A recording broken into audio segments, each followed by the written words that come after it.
Hey, buenos días. La verdad es que es bueno siempre juntarnos esta mañana. Ah, para mí, ¿no? Es bueno. Me gusta también compartir. Mientras comparto, me entretengo. Y es bueno eh, saber que Dios es bueno. Ayer estuve compartiendo con los chicos en Santiago sobre santidad.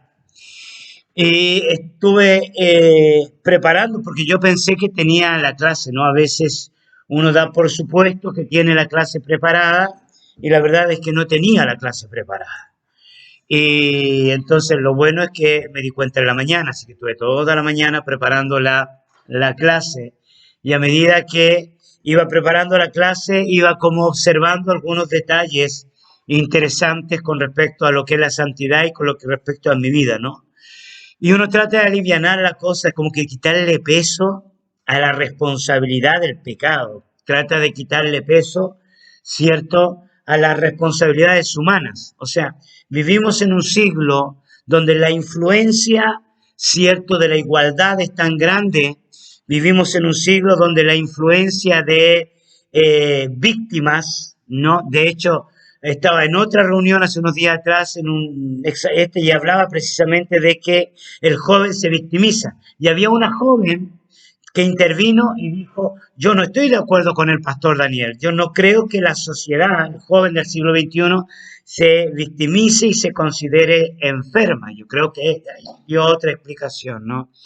Y yo no creo eso, yo creo que vivimos en una sociedad que hay una presión donde la gente no quiere o no queremos hacernos responsables. No nos queremos hacer responsables de nuestra posición, de nuestra condición, o sea, de tomar iniciativas, como decía ayer en el ayuno, de ser activos, proactivos, aún en las cosas más simples que pueden haber. Más simples que una reunión donde hay dos o tres. Una de las cosas que yo aprendí, lo aprendí en mi iglesia, ¿no? Porque en mi iglesia teníamos reuniones de dos o tres, las reuniones de oración. ¿Eh? Reuniones de oración. Si no hay comida, ya van dos o tres. Si hay comida, se llenaba. Se llenaba. En la iglesia iban a las reuniones de oración en las mañanas y llegaban, pero el líder de intercesión feliz. Un día el líder de oración, el hermano Jefté, dijo, voy a probar a los hermanos y sacó la comida. Y terminamos yendo como tres o cuatro a las reuniones de oración. ¡Wow! Fue tremendo. Entonces, yo aprendí ahí con el hermano Jefté, yo aprendí que uno tiene que ser proactivo, que uno también hace, ¿me entiende? Que el ambiente cambie. Uno hace que el espíritu de otros se contagie, que uno, cierto, puede mover el equipo en cruzada, a veces la barra, ¿me entiende? Y uno hace, por último, un chiste, un evento, alguna cosita, que produce cierto tipo de cambios. Sin embargo, vivimos en una sociedad y no incluimos, ¿no? Todos estamos metidos en esto. Y yo mientras hablaba de la santidad, tenía la tendencia de decir, ok, bueno, saben que incluso comencé como con 6 puntos de lo que no es la santidad. Ya la santidad no es religión, la santidad no es misticismo, la santidad, y es verdad, todo lo que dije es verdad, pero por otro lado, después yo me puse a pensar, ¿qué tendencia tenemos como a quitarle peso a nuestra responsabilidad? Y la verdad es que cómo Dios hace justicia y misericordia a la vez, cómo Dios llama a la responsabilidad, ¿cierto? Ya a nuestra obediencia, pero a través hace misericordia en medio de nuestro pecado.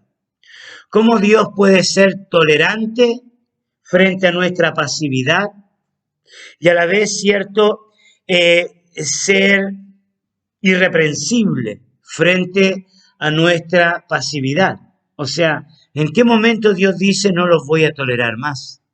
La verdad es que desde la perspectiva humana, de la perspectiva de los hombres, nuestro sentido de justicia, y yo lo dije ayer, siempre va a ser parcial. Siempre vamos a pensar, esto tiene que cambiar. Siempre vamos a pensar, esto no está bien. Siempre vamos a pensar, o al contrario, esto está muy bien. Ya, dejémoslo así. Siempre vamos a tener una mirada parcial, si no involucramos a Dios cada día de nuestra vida. Y yo quiero comenzar con un ejemplo, porque dentro de los temas, ¿cierto? Estábamos viendo a Moisés el día de ayer. ¿Quién soy yo para que vaya delante del faraón? Y el trato personal sobre su vida, ¿cierto? Y finalizamos hablando de Habacuc. Finalizamos hablando, ¿cierto?, de aquel cuya alma no es recta. O sea, la naturaleza del alma no recta tiene la tendencia a ser injusto y a no descansar en la gracia del Señor. O sea, la persona que por naturaleza no es recta, ¿me entiende? Tiene la tendencia a no descansar en la justicia de Dios, a buscar su propia justicia, a no descansar en la gracia del Señor, ¿ya? Y ver todo como una oportunidad divina, como un regalo de Dios. ¿Ok? Entonces, en base a ese precepto, ¿cierto? Hay varias cosas, por lo menos tres, que yo quiero destacar. La primera tiene que ver con el orden y justicia. Para aquellos que les gusta tomar notas. Si cambiamos en el camino, ustedes me corrigen. Orden y justicia. No es orden y progreso, ¿no? No hay ningún brasileño acá, no. ¿Ok? No. Orden y justicia. Ideas y justicia. La número 2.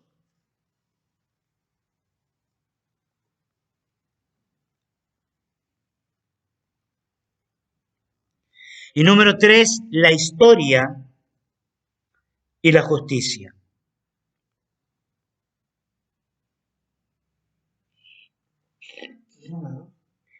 Las ideas y la justicia.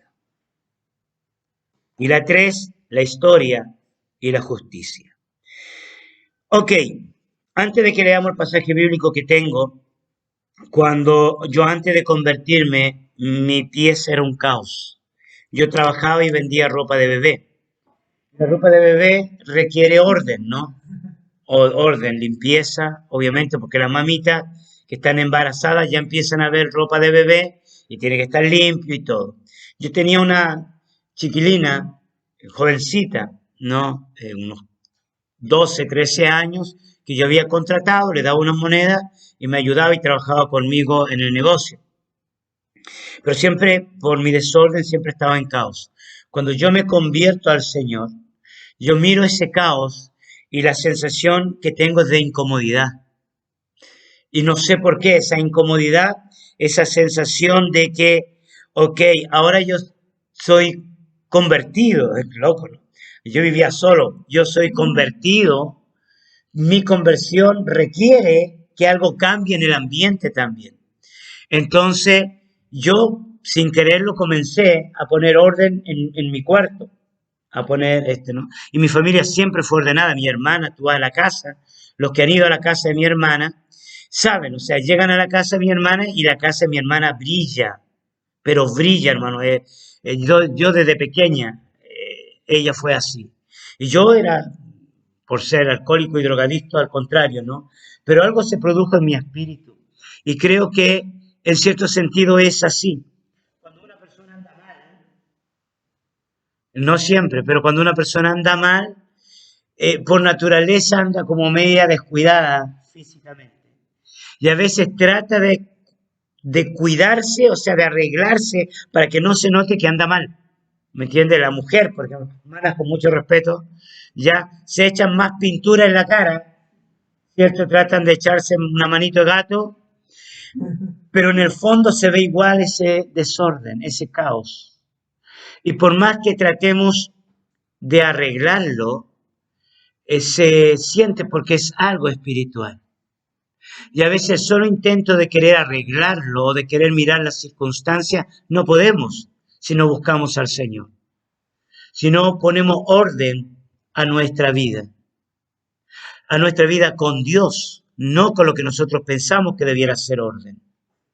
Dios le había dado una palabra al pueblo de Israel.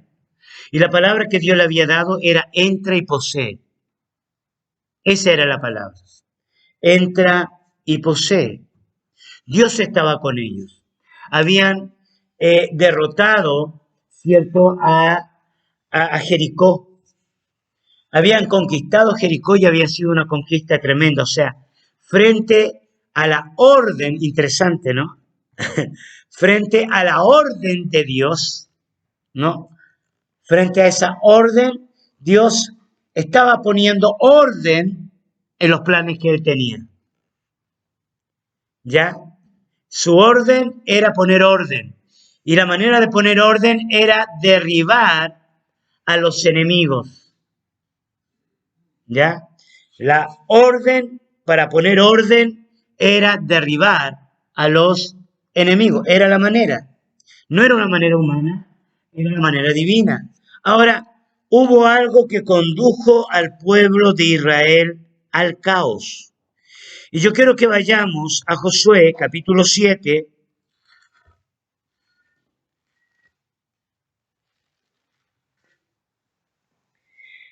Josué, capítulo 7,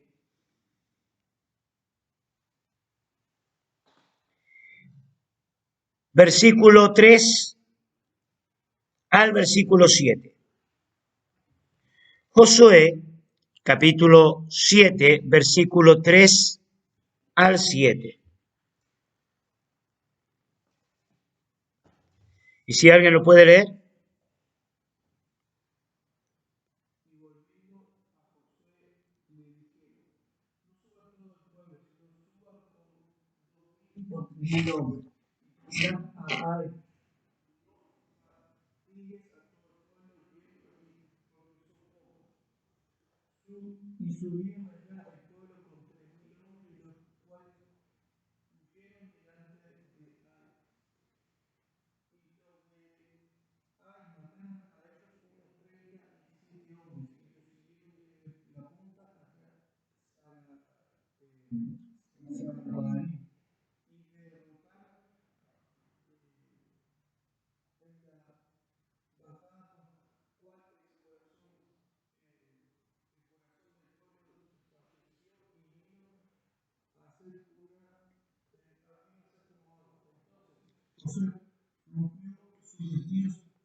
Ok, quedémonos en esta última parte, cuando dice, ya no solo dice, Señor Jehová, hay un signo de admiración, dicen algunos, de exclamación, como, Señor Jehová. ¿Viste? El versículo 7 dice, Señor Jehová. Y después viene una pregunta. Nos es difícil poder ver en qué espíritu está haciendo esta pregunta Josué. No lo estamos escuchando, pero podemos imaginarnos la angustia, la tristeza, el desencanto, la desilusión que se está produciendo en Josué, producto de algo que Dios le dijo y que no se está cumpliendo, producto de una expectativa que no se está realizando. Dios le dice algo y no se está cumpliendo. Una expectativa que el corazón tiene y esa expectativa cae por tierra. Y cuando las expectativas caen, obviamente el corazón se angustia, se desanima y desfallece. ¿Ya? Y me imagino esta pregunta, ¿por qué hiciste pasar a este pueblo al Jordán? ¿Quién tiene la culpa? Dios. ¿Por qué entregarnos en las manos de los amorreos para que nos destruyan? Señor, ¿nos quieren matar? O sea, está en la grave, está en la depresión. Ahora, se le pegó el espíritu de los que murieron en el desierto. Observa el texto bíblico, espero que no hayan apagado o cerrado su Biblia. Dice exactamente lo que ya decía el pueblo pecador del desierto. Dice, ojalá nos hubiéramos quedado al otro lado del Jordán. ¿Lo miraste? Míralo, ojalá nos hubiéramos quedado al otro lado del Jordán. ¿Qué decían los que murieron en el desierto? Ojalá hubiéramos quedado en Egipto.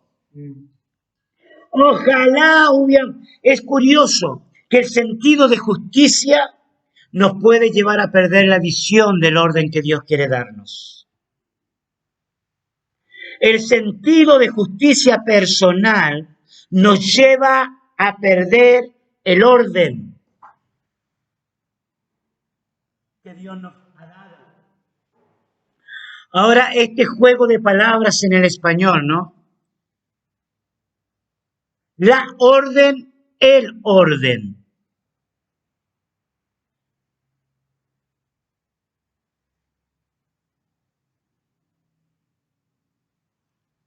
La primera palabra que sale de los labios del Señor nace bajo la inspiración de poner orden a algo. Cuando Dios creó los cielos y la tierra, ¿cierto? El detalle que nos narra Moisés con respecto a la creación es, y la tierra estaba desordenada y vacía. ¿Ya? Otras versiones dice, y el caos reinaba. ¿Por qué? Porque desorden es igual a caos. Entonces, y dijo Dios, cuando Dios dice, ya se pone en la línea de traer orden. Pero no solamente orden de mandamiento, como, tenemos que obedecer. No, orden de arreglar algo que está desarreglado. ¿No?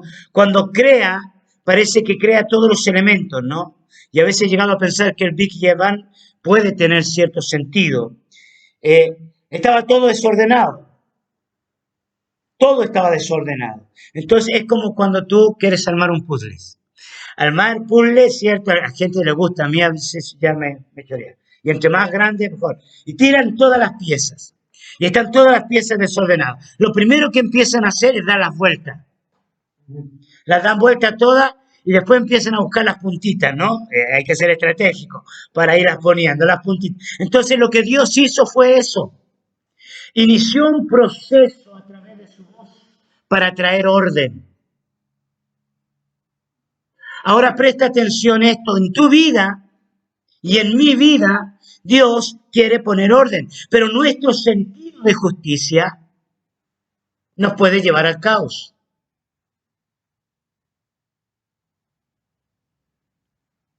Y hay un punto, ya que si yo tuviera una pizarra lo anotaría. Hay un punto, y capaz que a ustedes si les gusta hacerlo en el cuaderno, una línea recta entre la orden y el orden, ¿no? La orden, que es el mandato, y el orden. ¿Tá? En ese proceso, ¿cierto? Ya se puede generar un sentido de justicia personal. Y pueden poner al medio, ¿cierto?, la búsqueda de la justicia. Sobre todo cuando en el camino a poner las cosas en orden, no son como nosotros pensamos.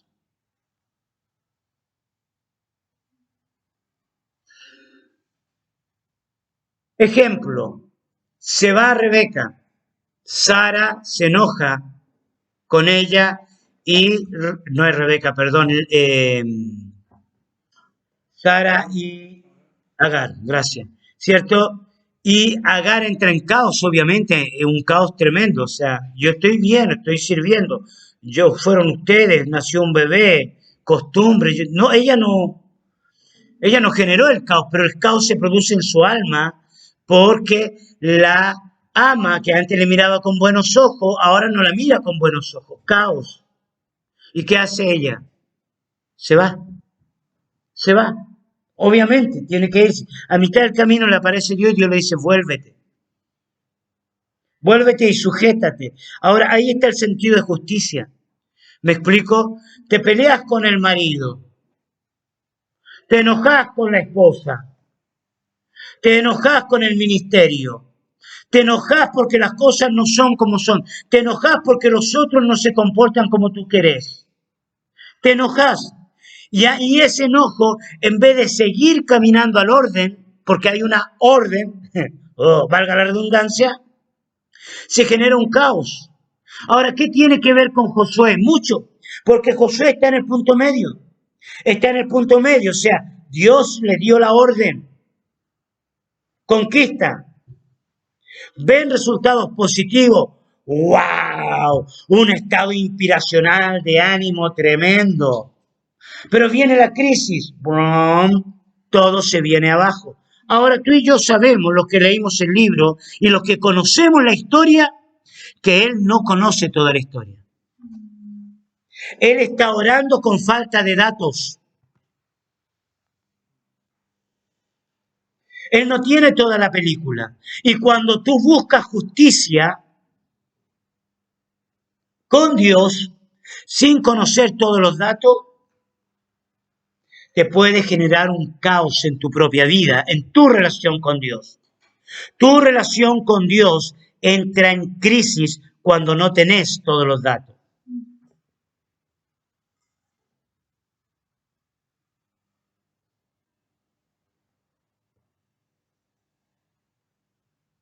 Cuando buscas a Dios, buscando justicia,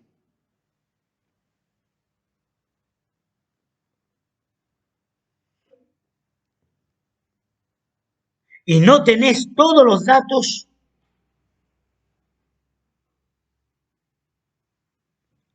vas a tener problemas, se te va a generar un caos, vas a tener problemas en tu relación con Dios, ¿no? Vas a mirar a Dios, fíjate cómo está tratando Josué a Dios. Nos sacaste para morir.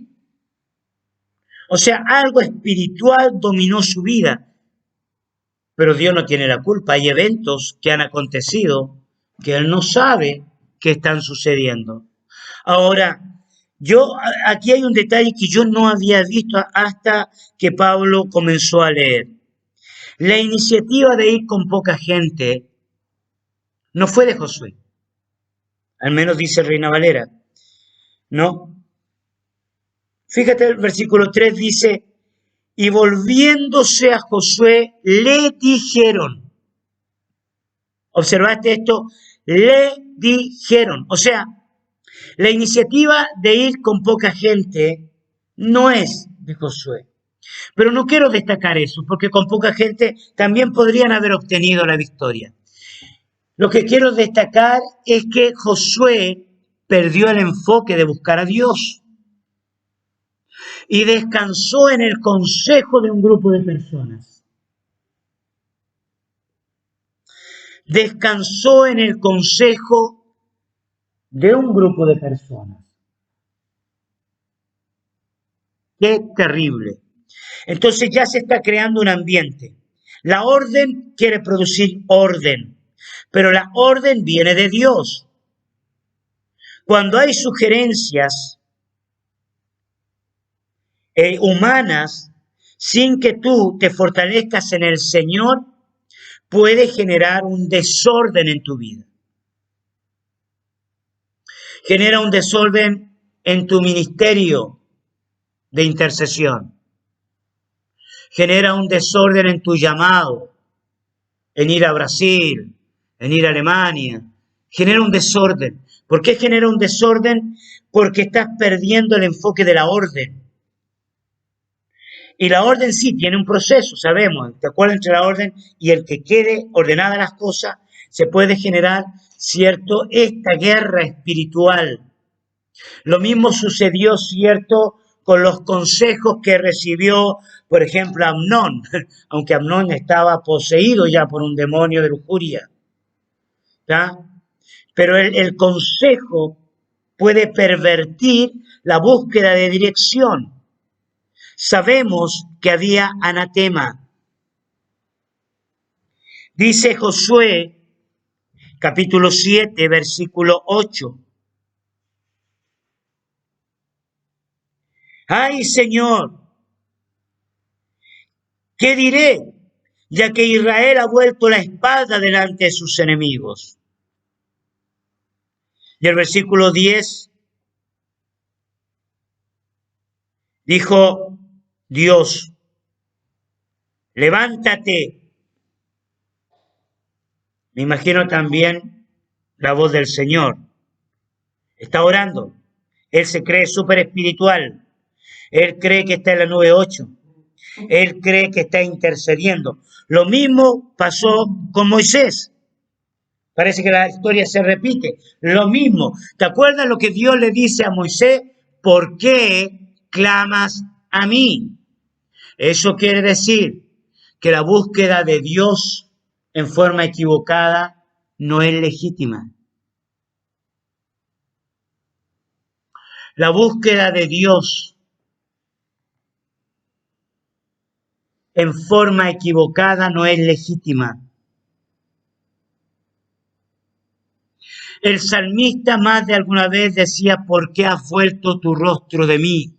¿Por qué te escondes de mí? Entonces nosotros muchas veces bueno, lo uso en sentido, pero existe una tendencia de buscar a Dios de manera no correcta, con una actitud del corazón, en el caso de Moisés basada en el miedo, en el caso de Josué basada en el desánimo, en la inseguridad de la derrota. Y el Señor le dice, levántate, ¿por qué te postras así sobre tu rostro? Es curioso porque el mandamiento del Señor, la naturaleza es postrarse. De hecho, la palabra hebrea de adoración es postrarse. Una de las sinónimos del hebreo es postrarse. No es que Dios no quiere que nos postremos, pero está postrado, está clamando, está llorando, está yendo de una manera que Él desconoce. Hay un caos. Pero mientras Él no entienda la justicia de Dios, ¿me entiende? Su oración es incorrecta. Porque la justicia de Dios había establecido no tomar el anatema. Ya había un mandamiento, ya había una orden. Y lo que fue alterado no fue Dios. La derrota no vino porque Dios quiso arbitrariamente esconder su rostro.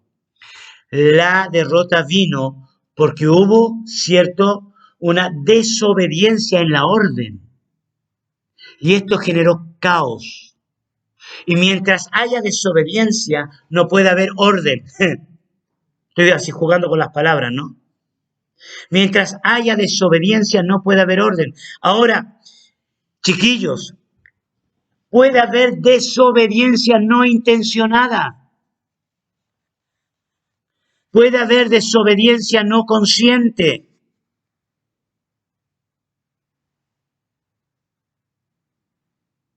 Puede haber desobediencia porque sencillamente no buscamos al Señor como deberíamos.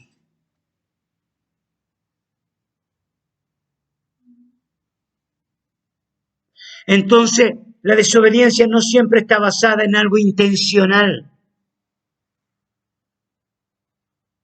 La desobediencia puede estar basada en ignorancia. Yo hacía estas cosas por ignorancia, no sabía. Dice un proverbio, tan necio era, que era, cierto, como un cordero llevado al matadero. Queridos, entre la orden y el orden puede haber caos. Y la justicia de Dios siempre tendrá como objetivo traer orden. Esto nos lleva a la segunda cosa, que en el mundo de las ideas es donde puede comenzar el caos. El caos en Josué comenzó en el mundo de las ideas. Y nosotros buscamos justicia primeramente en lo que pensamos y luego actuamos. Generalmente nosotros pensamos, buscamos las ideas justas y luego las ejecutamos. ¿Me explico? Eso pasa con todos nosotros. Buscamos en el mundo de las ideas lo que es justo y luego lo aplicamos. Entonces yo es justo subir el precio del queso, es justo subir el precio del fiambre, ¿tá? Analizo y miro, entonces yo pienso, ya miré que me habían subido a mí, o todo el mundo lo está subiendo, entonces yo lo voy a subir. Entonces para mí es justo, y yo lo subo basado en la idea que yo tengo. Es justo que yo, obviamente, me tenga que quedar cuidando a Valentina, ¿no? Y que, cierto, pase todo el día eh, mi esposa cuidando a la niña. No es justo. ¿Me explico? Ahora, también yo puedo decir, bueno, pero también es justo que yo tenga mi tiempo. Y no es justo que yo siempre esté cuidando a Valentina. Cada uno de nosotros tenemos ese sentido, ¿no? Alguien puede decir, no es justo que yo pase toda mi vida encerrado aquí adentro, ¿ya? Y tengo que hacer algo. Primero lo concibo en mi idea y luego lo ejecuto. Ahora bien, busquemos Primera de Corintios, capítulo 4, versículo 3 al 5.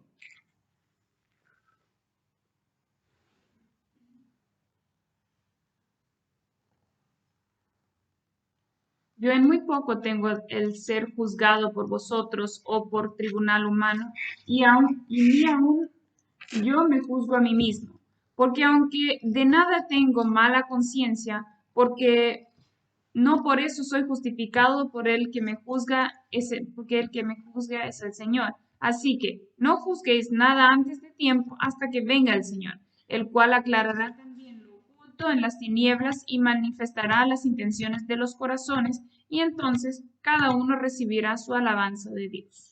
Este pasaje es poderoso con respecto a la justicia humana, hermano.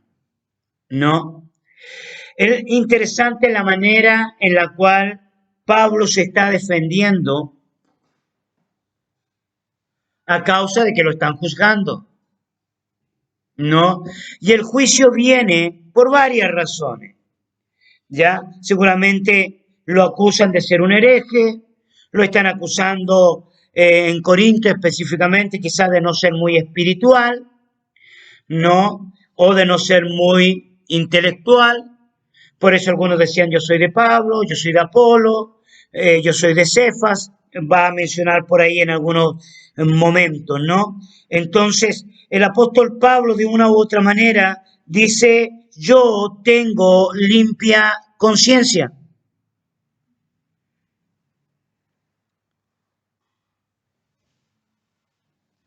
Ya, yo en muy poco tengo el ser juzgado por tribunal humano.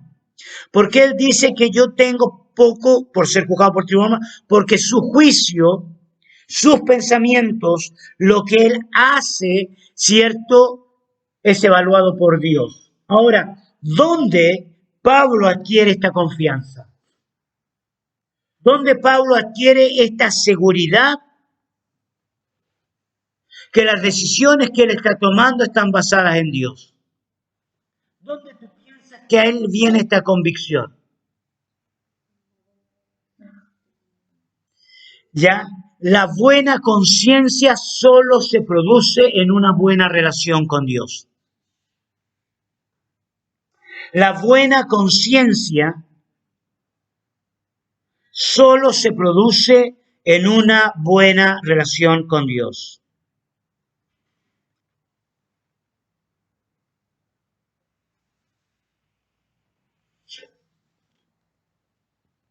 La intimidad es la que te va a justificar. Y la intimidad es la que te va a condenar.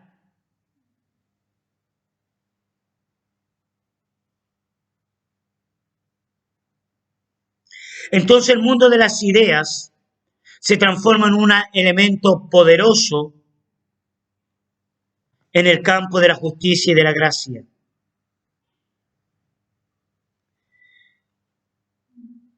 El mundo de las ideas se transforma en un escenario poderoso de guerra, en el sentido de justicia y en el sentido de gracia.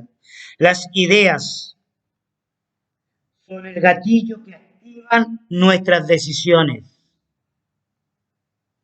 Ya, las ideas nos llevan a evaluar a la gente, pero existe el peligro de juzgar a las personas cuando no tenemos todo el escenario completo. Y este es el grave peligro y siempre lo enseño. Ya, nosotros juzgamos a las personas, pero no tenemos todo el escenario completo. Nos vestimos de espiritualidad y creemos discernir que hay algo espiritual en la persona y no tenemos el cuadro completo. Y a veces podemos condenar a alguien, podemos culpar a alguien, podemos, impedir el crecimiento de una persona o el trato de Dios sobre una vida de una persona. Ahora, el único escenario que te va a poder llevar a considerar correctamente tu percepción de la gente es tu vida íntima. Es tu vida íntima, no tu presunción. Es tu relación con Dios. Por eso el pueblo de Israel no debía juzgar, no debía murmurar. Hasta María fue castigada. Quizás María tenía razón. Y a veces lo he llegado a pensar, que tenía razón de que era injusto, injusto. Era injusto, cierto, de que Moisés trajera a una mujer al campamento que no fuera israelita, una mujer cusita. Era injusto que él, cierto, se metiera con otra mujer, quizás teniendo otra mujer. Y esta viejita, porque ya era viejita, ya se mete en el campo del juicio. Ahora bien, quizás ella tenía razón en su juicio. Y quizás nosotros tenemos razón en nuestro juicio. Pero el hecho de que tú tengas razón no te da libertad para juzgar. Grábatelo bien en la mente. El hecho de que tú tengas razón no te da libertad para juzgar. ¿Sabes por qué? Porque tú no sabes si Dios está ejerciendo su gracia sobre la vida de esa persona. Y si tú emites un juicio sobre una persona que Dios está tratando con gracia, te estás interponiendo en la justicia divina.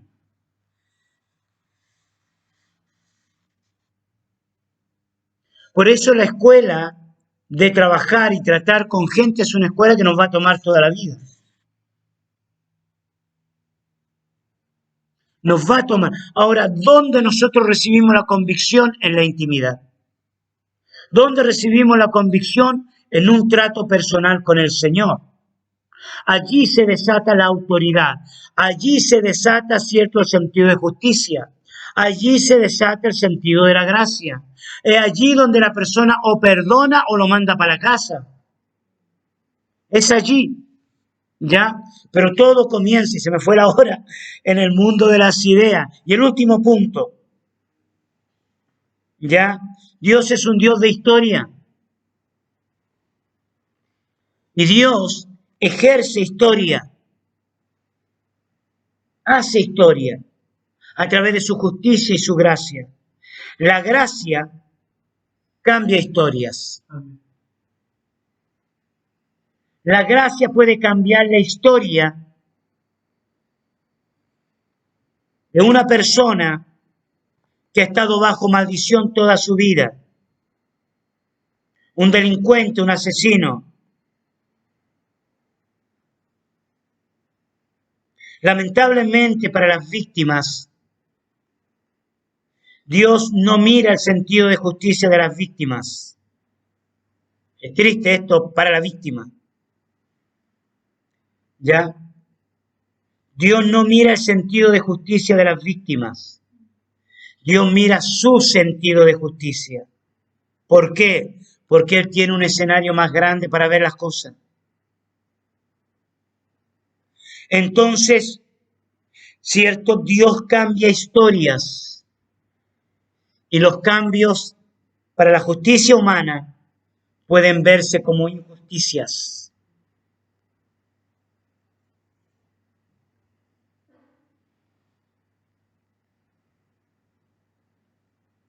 Por eso en algunos momentos la gente considera que Dios es injusto. Quiero que alguien me vuelva a leer 1 Corintios 4, 5. Y con esto termino.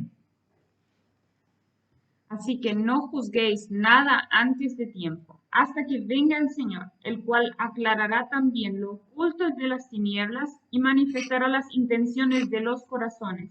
Y entonces cada uno recibirá su alabanza de Dios. Ok, la conclusión. Queridos, no hay nada oculto que no haya de salir a la luz. No hay nada escondido que no haya de ser manifestado. No hay nada que Dios no vaya a poner en evidencia. Dios es un Dios justo y Dios ejerce su justicia en gracia. Y como lo decíamos al principio de la semana, ya la gracia es una plataforma donde Dios ejerce su justicia.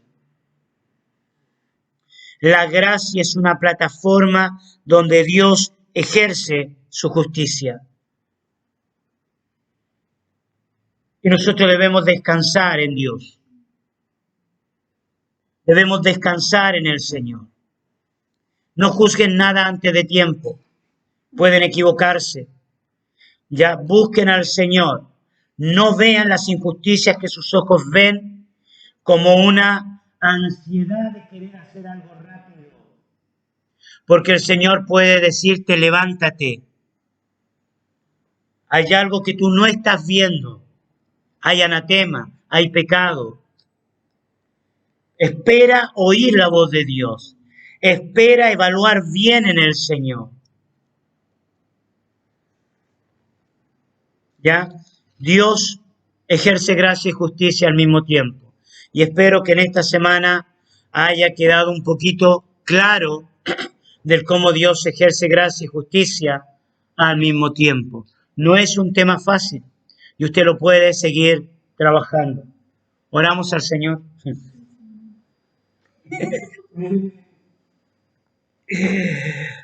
Oremos a Dios y demos gracia